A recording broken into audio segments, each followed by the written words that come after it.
One of the most controversial aspects of Star Wars is the concept of Grey Jedi, with some seeing the group as their preferred way to live in the Star Wars galaxy, whereas others think that it completely contradicts the ideas for the Force and doesn't even exist. Although the last point can be immediately disproven by typing the term into Wikipedia, where it does have a page. So like it or not, they do exist to some extent. On the wiki, the term has three meanings.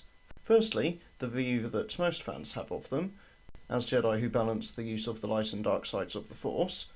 Secondly, is Jedi who had issues with the Jedi Council, and when viewing it from that perspective, Qui-Gon definitely fits within the definition of Grey Jedi, as does Jolee from KOTOR.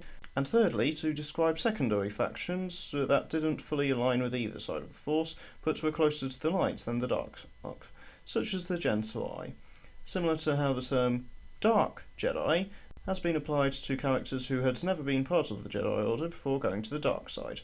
However, the Grey Jedi code, or at least the one most commonly seen online, seems to be completely fan-made. Also, even though the most commonly associated form of the term, the first definition, at least for actual members of the Jedi Order, is technically the most rare. Along with this, I feel that people would have less issues with the term Grey Jedi if it had only applied to the latter two definitions. So why is the primary term for Grey Jedi so controversial? Well, it's to do with the way that people interpret how the Force works and what balance actually means.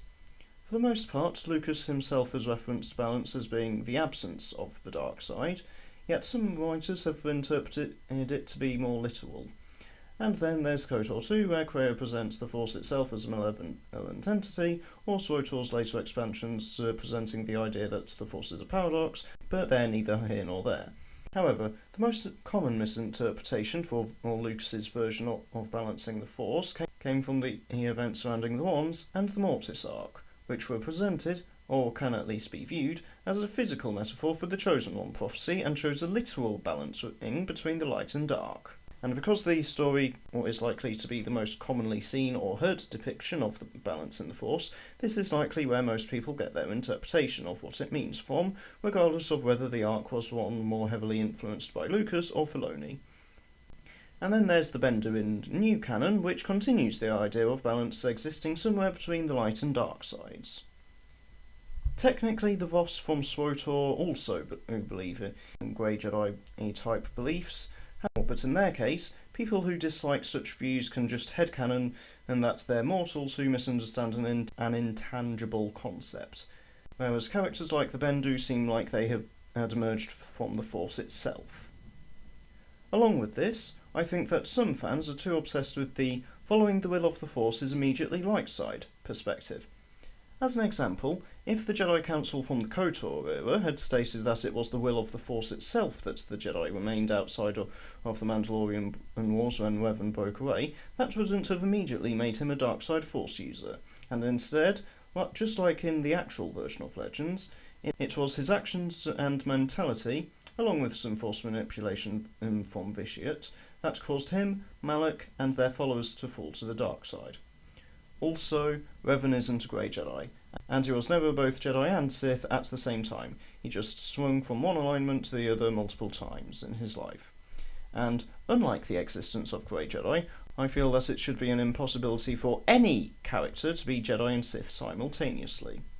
Regarding the debate itself, I feel like there have been some good points raised by those who said they dislike the concept. One video in particular is Space Doc's perspective, where he states his view that the presence of Grey Jedi, in the most well-known sense of the word, reduces the Force to just a matter of power scaling, along with his preferred view that the Force is aiming for a form of balance that it can never achieve on its own. Finally, since the term Grey Jedi has become looked down upon by such arguments to the extent that it will most likely never be brought into canon, even though apparently a draft script from the Duel of Fates version of Episode 9 implies that it might have been, what would be a good term to use for the other two definitions, such as characters who initially fell to the dark side only to have sought redemption, but chose not to fully commit to the Jedi Order, or those who simply chose to continue using dark side powers while seeking redemption? Alternatively, what terms could be used for Force-sensitive groups that fall into the category of lawful neutral? Perhaps such terms will emerge in content set during the canon version of the Old Republic eras.